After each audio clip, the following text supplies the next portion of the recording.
Namaskaram everyone.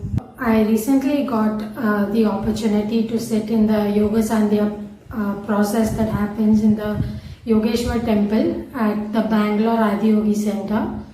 And this video is about my experience, also a little bit about what the process is, and also about why volunteering in these temples can be a really powerful process by itself.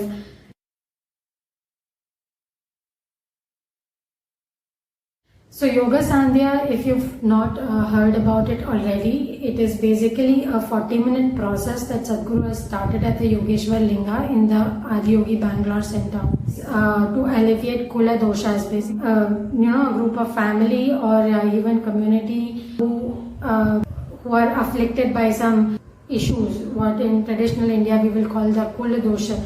Like maybe sometime earlier on, some family member or ancestor has caused a problem and that is being passed on due to the energy and genetic transfer.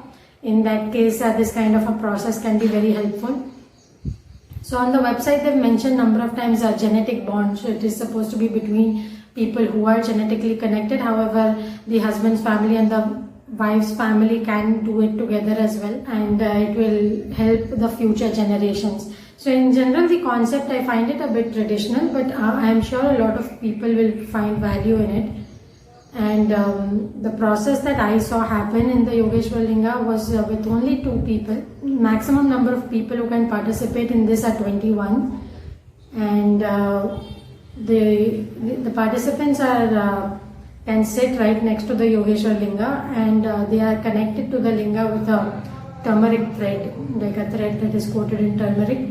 They can make some 7 offerings to the Yogeshwar Linga individually, each of them. The participants are also given some kind of a sadhana to do later on. The Yoga Sandhya process costs 2,10,000 rupees. I think there are 2 major aspects of it. One is that this is a very intimate kind of a process with the Yogeshwar Linga because of the thread being connected. At least that's what I felt, and I am giving my opinion. Obviously, you can read the official Isha page and everything to understand what Sadhguru has said and what they are saying.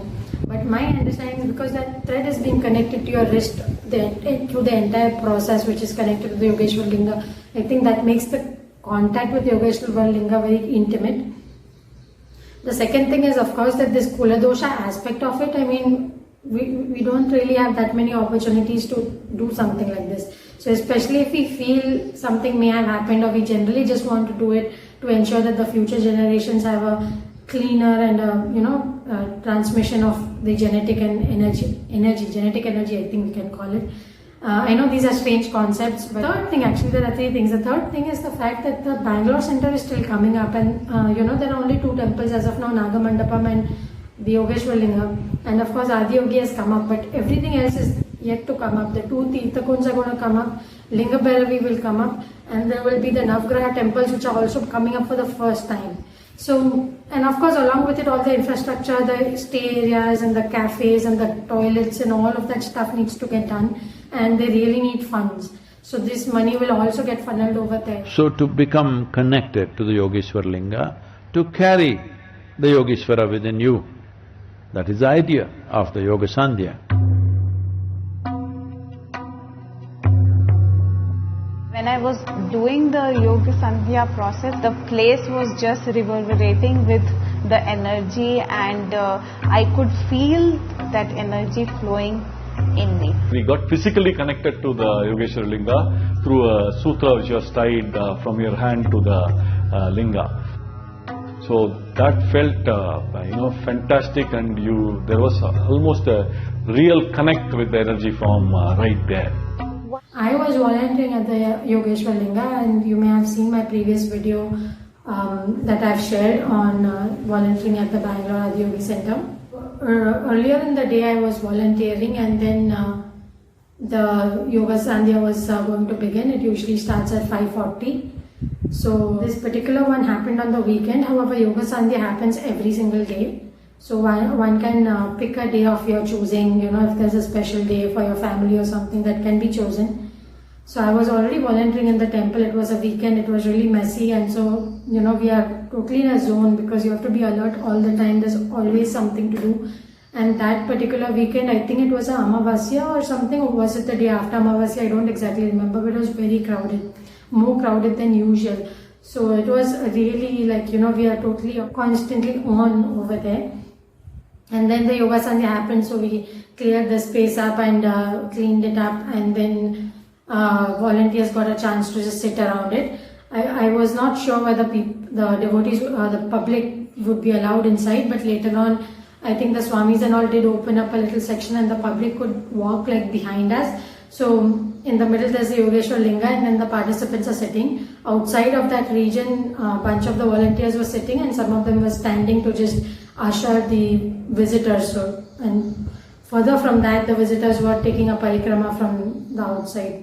So I didn't know what to expect because I'm there as a volunteer, right? So I usually always try to be available for any situation that happens, because as a volunteer I have to also keep check, and obviously if anything is required they may tell me to help, and I may also voluntarily go and help out.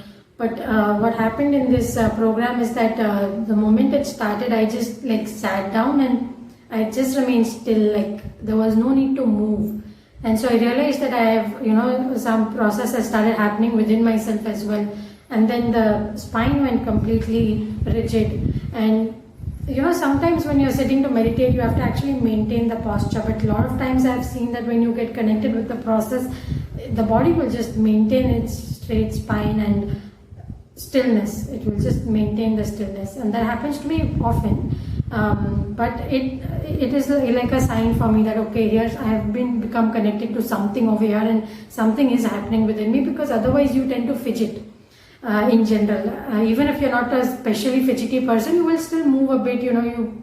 There is some motion within the body, but here I just became still and my spine was completely erect, and I just remained like for that entire span of 35-40 minutes.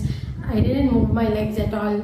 I was not even in my full the yoga siddhasana or anything. I was just in normal cross legs, because I very casually I'd come and just sit down. But I didn't move at all. My spine was completely straight all throughout, and it was a really powerful experience for me. At the same time, I was kind of keeping check on the surroundings and stuff. But I want to mention here, like if you have seen my previous video where I spoke about the Saptarshi Aarti, because I was earlier volunteering in Yogeshwar temple when the Saptarshi Aarti took place. And I must mention this Yoga Sandhya and Saptarshi Aarti both was so powerful experiences for me, and I suspect it was because already from many days before that event took place I was volunteering. And so anyway you get connected to the temple, to the lingam, you are very different in the space when you're volunteering, especially volunteering for more number of days, because I know there is this Sannidhi sadhana that happens, which which volunteers can come and do for 4 days. For Shramdan, volunteers are coming and they are doing for 9 days, I think. 9 days is kind of a good stretch of time. 4 days I feel is short. I feel at least a minimum 1 week you should give. That allows us to really immerse into the place. And this is something I've previously also experienced, because I in the early days of Dhyanlingam, I volunteered a lot in Dhyanlingam. For 2-3 months I was over there, and I must say it's something very different. You really get connected to the temple. Like in the Dhyanlingam when I have been volunteering, it was like Nada Aradhana happens, which is a sound offering to the Dhyanlingam temple twice a day. That happens for like 20 minutes or so. But when, there was a time when I would be sitting outside on the mandapam, so you cannot even hear the music of the Nada Aradhana over there. But I am volunteering and sitting over there, but I am connected to the Nada Aradhana, and when I can actually feel the energies changing, and there's anyway Nada Aradhana happens during the Sandhya time, which is the twilight time. So the connection is a very different connection actually, and so I would really urge people to go and volunteer in the temples. And I must say I only got this opportunity because of Isha and they've created that space for us to volunteer and spend so much time at the temple. And because I'm just thinking, the other temples I've visited largely have been my traditional Jain temples, which as a family we go and visit. But the only way you spend more time at the temple is either if you're doing a ritual, or if there are some of those longer rituals, the long pujas are there, which actually go for 4-5 hours. So those, as a person, if you're a devout Jain, you could sit for those. But none of that, to be honest, compares to volunteering in a temple on a dedicated basis, at least for I would say 7 days. I think that's a really powerful experience. It allows us to just immerse into the space in a very different way. And thankfully I have the opportunity to do that here with the Isha temples, and it's really a powerful experience.